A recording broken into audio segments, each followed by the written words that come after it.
India Leingakna chathariba Aranba thabak shing Puthokpa ngamba meeoi pumnamak India Thugaiba Pamba meeoi ni Haina Maral Siriba BJP ki wakhallon asi Ikainingaini Haina Manipur Pradesh Congress Committee MPCC ki Working President Kh Devbrata na phongdorakli wafam asi Imphal gi BT Road leiba Congress Bhavanda Pangthokpa pawi mifam amada mahakna phongdokhibani ngasi pung kharagi Manipur da laklamba Union Home Minister Amit Shah na Congress da Maral siba wafam kaya phongdoklamba adugi mayokda pangthokhiba pawgi mifam aduda Kh Devbrata na hai mamang chahigi May da irang hek thokpaga nimitarani gi manungda laktuna irang asigi waroisin purakani hairamba Union Home Minister Amit Shah na thatara gi matungda laklaga irang asigi waroisin purakpagi matangda phongdokpagi mahut Congress Party da criticize tawba wafam kaya phongdokli basi laibak thibani Leibak asigi luchingba amana public meeting maru aina election campaign da karamba wangang ngangadage haibagi chanalonchar lamthoklaga irang hena sagatnaba wafam kaya phongdokli basi condemn tawi Ningsing badan nungaitraba naga kuki conflict maitei pangal conflict amadi kuki paite conflict na chingba wafam kaya phongdoktuna miyamgi pukningda langtaknaba phawhali Congress ki matamda thokibani haina tatana Maral Siribasi condemn tawi Congress ki matamda thokiba issue khudingma Congress ki matamda waroisin puraktuna lakhi adubu BJP gi di BJP na leingak pairingai matamda thokpa issue khudingma waroisin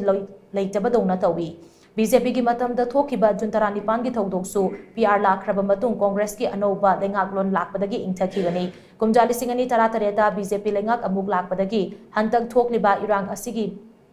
asidi mamangda Puruk masal gi marakta ngaihak nungainadabagi thokpa thodok adu natre Manipur thugainabagi interest da Myanmar gi changlakpa kuki khulai paiba singna yelhumi singda achoba safu ama piraba fauba yelhumi singbo ngakpa ngamdabagi saklon ama party asina lauri asigomba thodok asi mamangda amukta thokhidriba amani asi Amit Shah na nganglam liba wafam singadu Aranba yumpham yaudaba ngaktani inner line permit system asi Congress ki matamda su support tawduna lakli BJP leingakna chanariba ILP system asi effectively implement tawbagi mami ude ILP ki website ta changba matamda Hauzik fawbagi oiba marik chumba report laite border fencing ase Prime Minister Narendra Modi na Manipur amadi North East ki miyamgi khallaga tawkibani haina phongdoki adubu masi Congress na leingak pairingai matam kumjali singani tarani thoi tarahumdoi gi Ministry of Home Affairs ki annual report ki page kuntra mari ki management of Indo-Myanmar border ki para number 3.36 tagi 3.9 fawbada Manipura kari thabak tawkibagi haibadu miyamna mayek sengna uba phangani haina su mahakna makha taki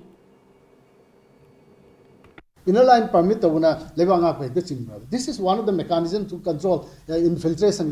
by internet infiltration. But the lam resources jam pick panina.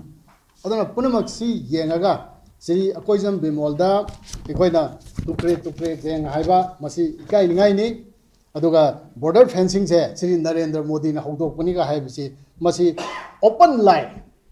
phong na binamba haibata ready court based taraga aduga crime mayam amukana kawgraba ironung da changraba crime mayam puthoktana Congress tainana honaba Sri Amit Shah gi ikainingaini punamaksi yengaga magi journey se Manipur ki praja singna imaiben sing youth singna pakhum pigre Manipur ki crisis ta akana matam tarangani manungda lakani laktomba mana lakdraga aina lakidabdo si thokpadi laktabni haiba ngamdraga Congress tainar ma chakibse ma khwaidagi party amasung magi Sarkar sida ikai banang banumi amani haina koi Congress Party ni thamjai akoi Manipur ki praja sing di ware akoi gi yum leibham leitadana relief camp ta leiriba sing akoi gi yum leinanaba akoi gi pibiro akoi yum da akoi hanjinjarge haibase mase tatana kholausi lauri bane aduna huji phawbada shanti hanjalhalakani honari ena haibase mase chumna akoi gi wahida haibiba natana thabak oina koi ontho aningi haibase nase koi gi oiba Pradesh Congress Committee gi phirepni adu ani subada atopa madana akoi gi we will talk to both the communities hai communities at dimata what is hanagani haibase masi sahi ama muk phajil abasida hujik phawba sanabi dana leiribra kari marumgi sanabi da bano haibase masi akoi BJP gi maikei da koi hangjabani